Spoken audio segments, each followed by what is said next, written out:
Even when I'm wrestling really big matches, you'll still see me smiling, but also pushing myself into that area where I'm just a little bit uncomfortable to see where I can grow. That is, I think, my sweet spot. Whatever I put time into, I'm not gonna be mediocre at. I'm not doing that.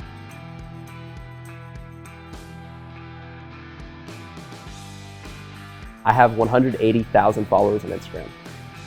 Wrestling's a very, very small, niche community.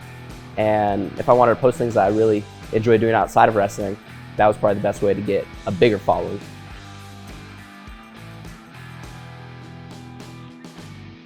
He does literally everything. He could tell me he's an astronaut and I wouldn't be surprised.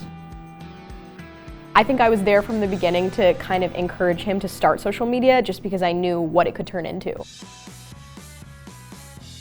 My fiance is actually bigger than me on social media, so a lot of help from her.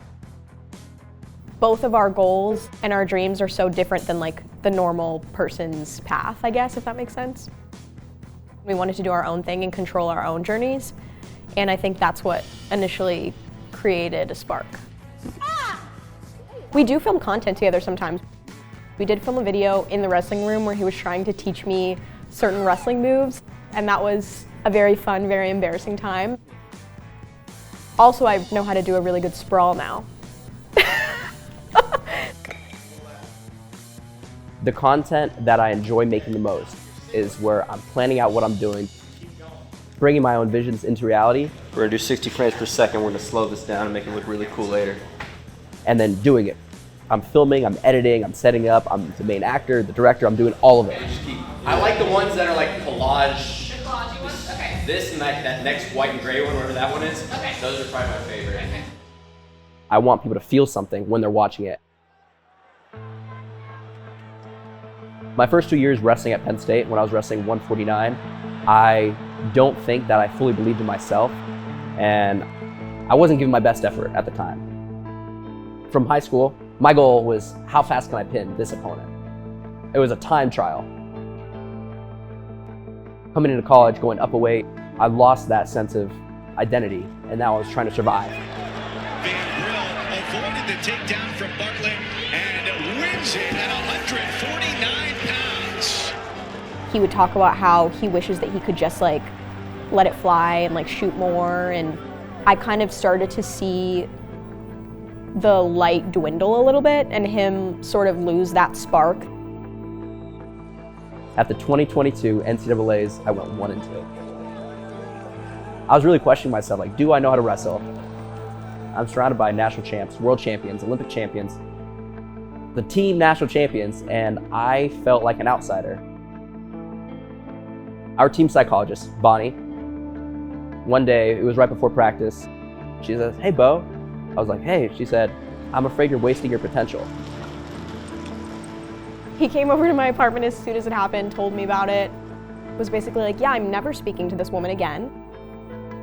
I was like, she kind of has a point.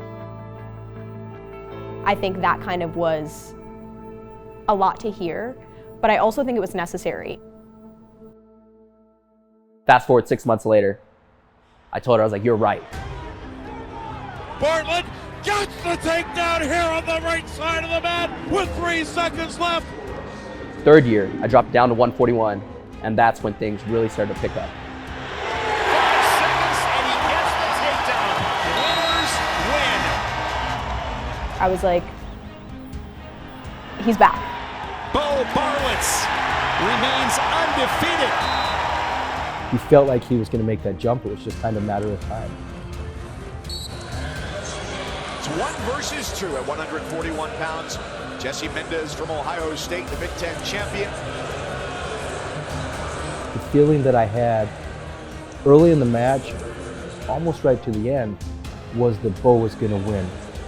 This is going to be a takedown match. Someone's going to have to take advantage of the situation, live up to the moment in the billing, and go get one. When he got on that leg, I felt like that was the winning shot.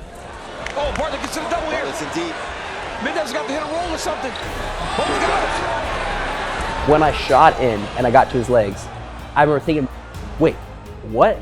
Could I have done this whole time? I was like, okay, great, you got it. And then mine went blank. Oh, he's got the three! He's got it! Oh my goodness! When we went to shake hands after and his hands raised, and I remember telling myself like, wow, this is like 99.9% of my dream.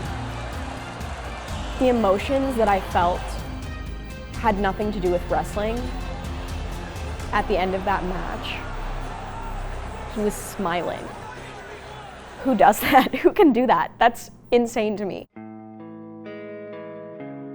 If you had won that, would we be sitting here talking, or would you be done with Penn State?